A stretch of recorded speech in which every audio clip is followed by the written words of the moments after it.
A painting originally priced 15,000 pesos was put on sale with a 15% discount. What was the discounted price of the painting?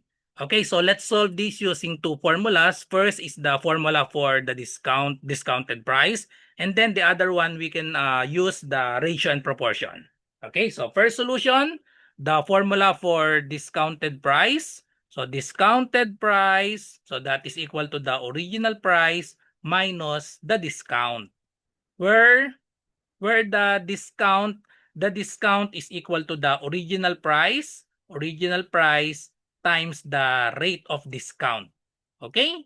So we have given the original price is 15,000 pesos. So this is the original price, OP, was put on a sale of 15% discount. So 15%, that is the rate. So in decimal, 15%, that is equal to 0.15. We can use decimal 0.15 or we can use fraction 15 over 100. Okay, so we can now solve the discounted price. Just substitute. So original price is 15,000 pesos minus the original price times the rate. So we have 15,000 pesos times the rate. The rate is equal to 0.15.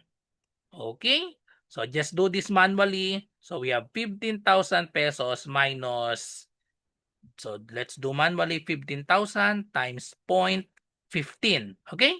Just distribute 5. So we have 3 zeros. 5 times 5, we have 25.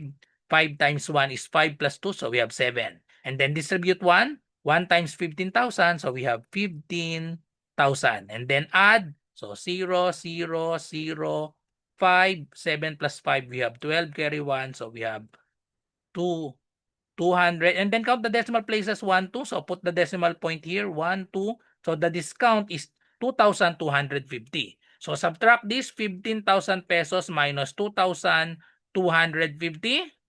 Okay, so let's just subtract minus 2,250. So this will be 0, this will be 10, this will be 9, and then this will be 4. So 10 minus 5 is 5, 9 minus 2 is 7, 4 minus 2 is 2. Just bring down 1. So the answer is 12,750, and that is letter C.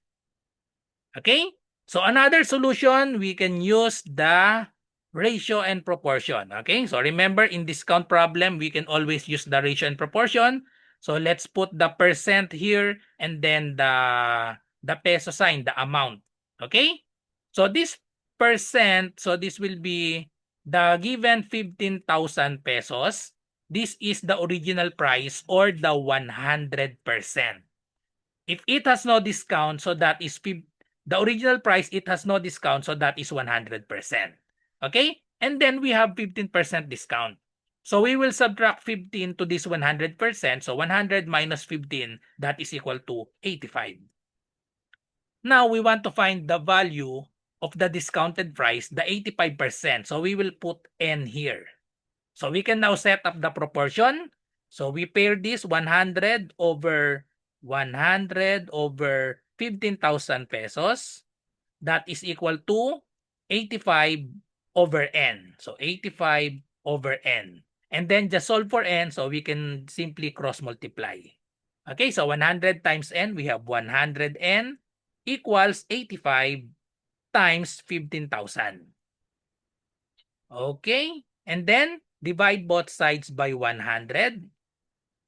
Cancel this. So therefore, the value of N is, we can cancel the 2 zeros in the numerator and then we can cancel the 100 in the denominator.